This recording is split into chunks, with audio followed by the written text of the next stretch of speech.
Welcome everybody. You guys are asking for more geometry, so I'm giving it to you. So this is some stuff that my daughter's been working on recently in her geometry class, so I figured I'd give you guys some of this. So this is some triangle congruence. So we're looking at labeling these. So we're going to start with this first piece. I have a bunch of these, so I'm going to do 3 of these in this one video. These 3 will be done in a separate video, and then I'll talk about how to name them a different video. So there's a bunch of these that I'm doing right now. So if one doesn't help you, then maybe a few of these other ones will help you. So keep an eye out for those in my playlist. All right, taking a look at this one, we do see that we have these sides are equal to each other because they have one little tick mark. We see 2 tick marks over here, down here, and then we have this shared side, which means that these 3 little lines are going to indicate that that is obviously a shared side. So this is called side, side, side. That's side, side, side congruence.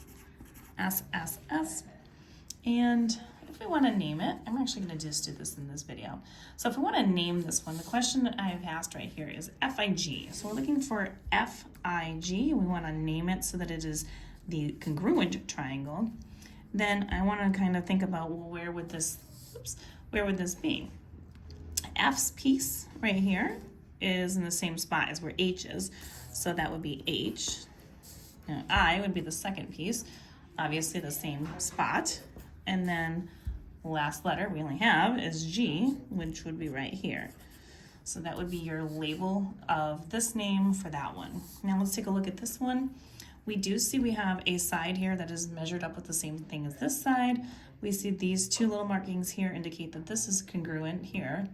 And we do have vertical angles here because they are crisscrossed in an X shape. So that would indicate, I don't know why I put 2 markings there, but that is one angle that is congruent to one another. I'm going to actually fix that because it really should just be one because there's no other angles in here. So that would be measured up with that one. And so that would be vertical angles would make that both of these are the same size. So this is angle, side, side, angle, side, S-A-S. And then when I go to label this, we're doing C-A-B. C-A-B. So obviously it starts off with C. So that is also going to be the same starting point for this one. And then we have A. A is down here. So that's this piece. This piece matches up with this piece. So that is going to be D. And then obviously the last piece, this is B. So E would have to be matched up where B is.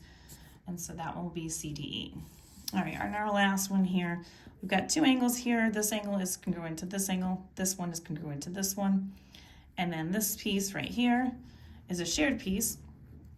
So we have a triangle that is called angle, angle, side, or AAS. And we want to do this measurement congruence naming. This is FGI. FGI is right here. So F has the same measurement right here as this one. So this is going to be H. And then we have G as the same measurement right here. So that's still going to be G. I don't know why my G just went like that. And then our last letter is I. So that will also be I. So this is going to be HGI. And if you want more questions like this, you can find them on my YouTube channel, You Want Algebra. Check these out under the geometry section.